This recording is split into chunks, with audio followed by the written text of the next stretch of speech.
Bangalore test match का चौथा दिन शायद कोलकाता 2001 का रेपिटेशन दिखता था। हमें लग रहा था कि शायद कोलकाता 2001 की तरह यहां भी भारत एक करिश्मा करेगा, एक मिरेकल होगा और भारत दूसरी पारी में इतने रन बना देगा कि वहां से गेंदबाज न्यूजीलैंड को आउट कर इस टेस्ट मैच में जीत दर्ज करेंगे। एक वक्त सरफराज खान और ऋषभ पंत की वो पार्टनरशिप चल रही थी और भारत की 3 विकेटों के नुकसान पर 408 रन बन चुके थे, यानी कि भारत 356 रन पीछे था। अब ये सोच रहा था कि आज के दिन डोमिनेट करेंगे, आज के दिन खत्म होते होते 200 रन आगे होंगे और कल फिर आके बैटिंग करेंगे, क्योंकि जब सरफराज आउट भी हुए ऋषभ पंत के साथ केएल राहुल खेल रहे थे। ऋषभ पंत भी आउट हो गए, लेकिन अब सारी की सारी कहानी आकर रुक गई केएल राहुल पर। केएल राहुल एक बार फिर अपना विकेट फेंक गए। उसके बाद भारत का कोलैप्स हुआ, 462 रन पर भारत की पारी खत्म हुई और नतीजा यह है कि जिस टेस्ट मैच में भारत एक करिश्मा कर सकता था, अब हार बचाने के लिए खेल रहा है। बड़ा सवाल यह है कि सरफराज, जिन्हें इस टेस्ट मैच में इसलिए खेलने का मौका मिला कि शुभमन गिल को मैच से पहले गर्दन में अकड़न हो गई थी, वो बाहर हो गए। क्या सरफराज को भारत अब अगले टेस्ट मैच में बाहर बिठाएगा? लेकिन अगर शुभमन गिल अगले टेस्ट मैच में वापस आते हैं और अपने 3 नंबर पर बैटिंग करते हैं, तो सीधा सीधा केएल राहुल को बचाने के लिए आपको कुर्बानी किसकी देनी होगी? सरफराज खान की, जिन्होंने सेकंड इनिंग में वो 150 रन की पारी खेली। और सरफराज ने सिर्फ यहीं पर वो पारी नहीं खेली है, इंग्लैंड के खिलाफ टेस्ट सीरीज में भी अगर भारत को कामयाबी मिली तो वहां पर इस यंग सरफराज खान की बैटिंग काफी हद तक जिम्मेदार थी। वहां पर भी जब जब भारत को जरूरत पड़ी तो सरफराज ने आकर रन बनाए। हां, इस साल से पहले हर कोई यह कहता था, अरे सरफराज ने डोमेस्टिक में रन बना दिए तो क्या हुआ, सरफराज की फिटनेस का क्या होगा, सरफराज तो भाई खेल नहीं पाएंगे तेज गेंदबाज। सरफराज खान ने ऐसी बैटिंग करके आपको टेस्ट क्रिकेट में भी दिखा दिया है। लेकिन अब इम्तिहान होगा अगले टेस्ट मैच में। अगर शुभमन गिल वापस आते हैं तो क्या सिलेक्टर्स यानी कि टीम मैनेजमेंट अभी भी आंख बंद करके केएल राहुल को 11 में खिलाएगी? अगर ऐसा होगा तो बहुत बड़ी नाइंसाफी होगी उस टैलेंट की जिसने आपको टेस्ट क्रिकेट में आज कम से कम यह उम्मीद दिखाई थी कि एक बहुत बड़ा करिश्मा कर सकता हूं। सरफराज खान, पहली पारी में तो सरफराज ने बड़ा खराब शॉट खेला, केएल राहुल ने भी खराब शॉट खेला था। दूसरी पारी में सरफराज ने 150 बनाए और केएल राहुल, जहां पर यह लग रहा था कि अब आप पर टिका है पूरा का पूरा दारोमदार, आपने दगा दे दिया। अब केएल राहुल की लोग बात करते हैं कि उनमें टैलेंट बहुत है, उन्होंने सेना कंट्रीज में शतक भी बनाए और यह हकीकत है, ज्यादा उन्होंने रन बनाए हैं बतौर सलामी बल्लेबाज। लेकिन मुझे जब पहली पारी में यह देखने को मिला कि भाई शुभमन गिल 3 नंबर पर नहीं है, आपको पूरा बैटिंग ऑर्डर चेंज करना पड़ा, क्योंकि आपने यह कहा कि हम केएल राहुल को 6 नंबर पर खिलाएंगे। जिसने सारी उम्र अपनी टेस्ट क्रिकेट में ओपन किया हो, भाई उसूलन उसको 3 खेलना चाहिए। विराट 4 खेलते और सरफराज को आप उसके बाद उतारते। लेकिन आपने क्या किया? आपने केएल राहुल को डिफेंड किया।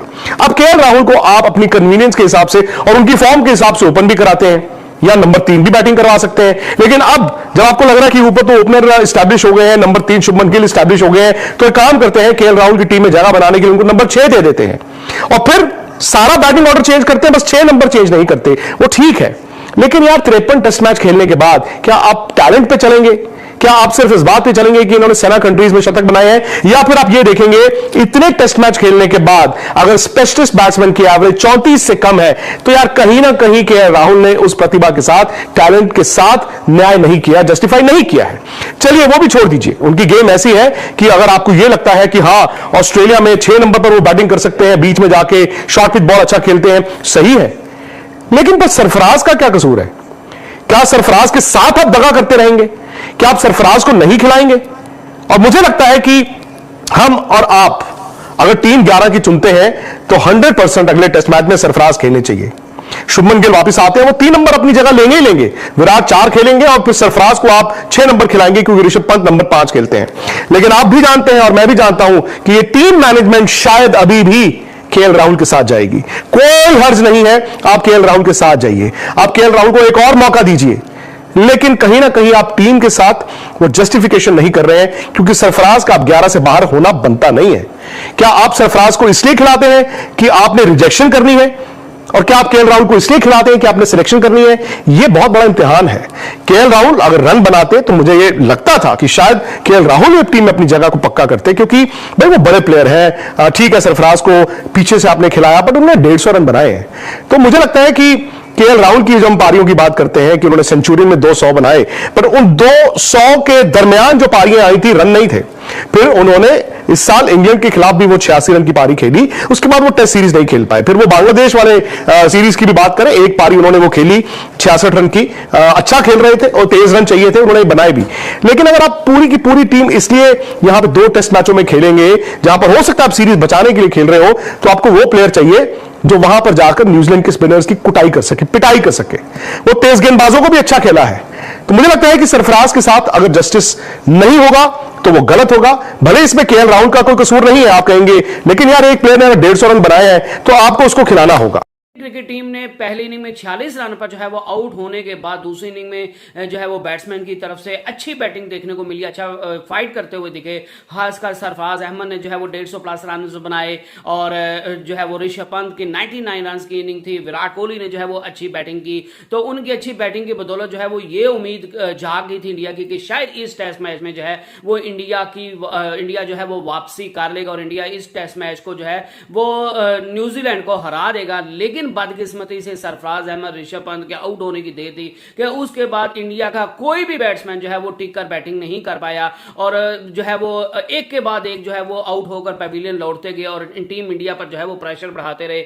और इसी वजह से जो है वो आज इंडिया का ये हाल है कि उसको 107 रन जो है वो डिफेंड करने, जो मेरे ख्याल से जो है वो न्यूजीलैंड के लिए, मैं ये तो नहीं कह रहा कि बिल्कुल हलवा होंगे, लेकिन किसी मुश्किल भी नहीं, ज्यादा मुश्किल भी नहीं होगी न्यूजीलैंड की टीम को जो है वो फेस करते हुए। तो इंडियन मीडिया की और इंडियन लोगों की, इंडियन क्रिकेट टीम की जो उम्मीदें थी कि दूसरी इनिंग में हमने अच्छे रन बनाए हैं, हमें अच्छा स्टार्ट मिल गया है और हमारे बैटर्स की तरफ से अच्छी बैटिंग मिली है, बैटिंग की गई है, उसको जो है वो लोअर मिडिल ऑर्डर या मिडिल ऑर्डर के बैटर्स ने जो है वो बिल्कुल जाया कर दिया और इंडियन टीम जो है वो अब इस नहज पर पहुंच गई है कि वो टेस्ट मैच जो है वो हारने के दहाने पर खड़ी है। और आपका इस बारे में क्या कहना है मुझे बता सकते हैं। नेक्स्ट वीडियो तक अल्लाह हाफिज।